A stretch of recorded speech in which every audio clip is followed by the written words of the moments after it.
प्यारे दोस्तों, नमस्ते। आज मैं आपको एक बड़ी ही रोचक कहानी सुनाने जा रही हूँ। एक गांव में अमृत सिंह नामक एक पंडित जी रहा करते थे। वे भगवान शिव के अनन्य भक्त थे। अमृत सिंह प्रतिदिन सुबह ब्रह्म मुहूर्त में उठकर भगवान शिव की पूजा आरती किया करते थे। जो कुछ भी दान में मिलता उसी से उनका जीवन चलता। उनके पास खुद के लिए कम होते हुए भी वे हमेशा दूसरों की मदद के लिए तत्पर रहते थे। पंडित जी ने एक महिला से कहा, ओम नमः शिवाय, ये लो ये फल और अनाज तुम्हारे लिए। सब ठीक है ना? जी पंडित जी, ये तो काफी है। भगवान आपको खुश रखे। पंडित जी की उदारता पर कभी कभार उनकी पत्नी नाराज हो जाती थी। अरे, तुम फिर से मंदिर की दान सामग्री बांट रहे हो? घर की तंगी का भी तो ख्याल करो।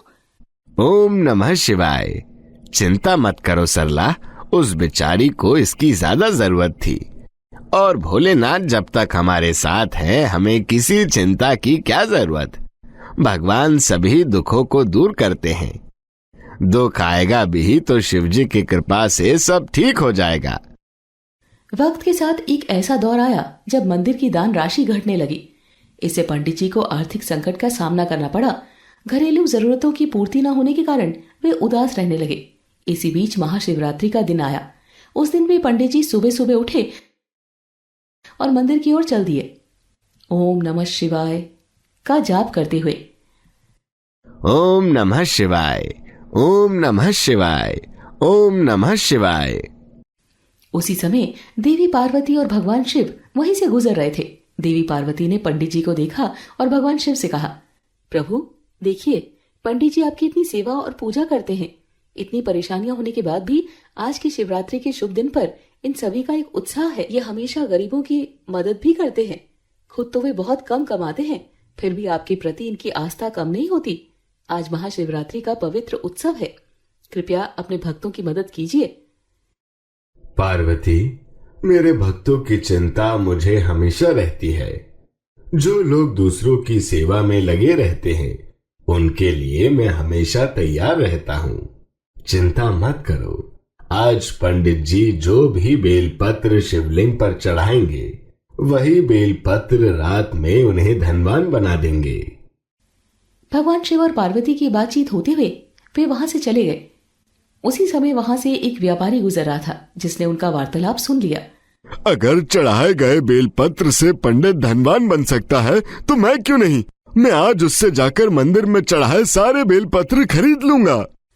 ये सोचकर वो लालची व्यापारी पंडित जी के घर पहुंचा और बोला, पंडित जी, मुझे वो सारे बेलपत्र दे दो जो आपने शिव जी की पूजा में चढ़ाए हैं। बदले में मैं तुम्हें 100 सोने की मुद्राएं दूंगा।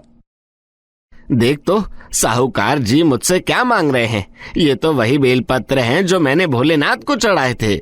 सुनो जी, हमें पैसों की जरूरत है और हो सकता है कि साहूकार जी को इन बेलपत्रों की हमसे ज्यादा आवश्यकता हो, इसीलिए आप इन्हें दे दीजिए। इसके बाद पंडित जी ने सारे बेलपत्र एक बोरे में भरकर व्यापारी को दे दिए। व्यापारी बोरा लेकर मंदिर पहुंचा और शिवलिंग पर चढ़ाने लगा।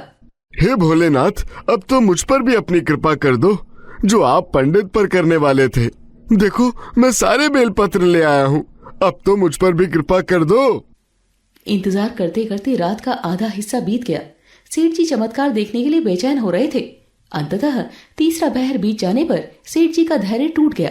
क्रोध में आकर उन्होंने शिवलिंग को झकझोरने की कोशिश की और गुस्से में सेठ जी ने शिवलिंग पर लात मारने के लिए अपना पांव उठाया। शिवलिंग पर पैर लगते ही उसका पैर शिवलिंग से चिपक गया। अरे, ये क्या हुआ? मेरा पैर कैसे फंस गया? ये तो छूट ही नहीं रहा।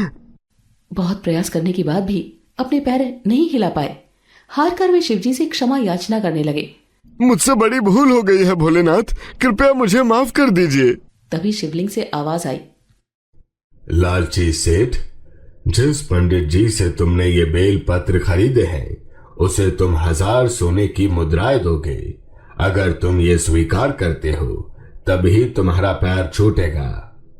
हाँ प्रभु, मैं उसे 1000 सोने की मुद्राएं जरूर दूंगा, लेकिन मुझे क्षमा कर दीजिए। मैं आगे से कभी लालच नहीं करूंगा, सदा दूसरों की मदद करूंगा। भगवान भोलेनाथ ने व्यापारी को क्षमा कर दिया और उसके पैर शिवलिंग से अलग हो गए। उसके बाद व्यापारी ने पंडित जी को भेंट स्वरूप 1000 स्वर्ण मुद्राएं दी। शिव जी का वचन सच हुआ। पंडित जी के जीवन के सारे दुख दूर हो गए। सच है, जो भी प्राणी सच्चे हृदय से भगवान शंकर को याद करता है, शिवरात्रि का व्रत रखता है, भगवान शिव उसके जीवन के सारे दुख हर लेते हैं और सदैव उनकी कृपा बनी रहती है। दोस्तों, आपको ये कहानी कैसी लगी? कमेंट करके जरूर बताएं। ऐसी और कहानी सुनने के लिए इसे लाइक और शेयर जरूर करें। धन्यवाद।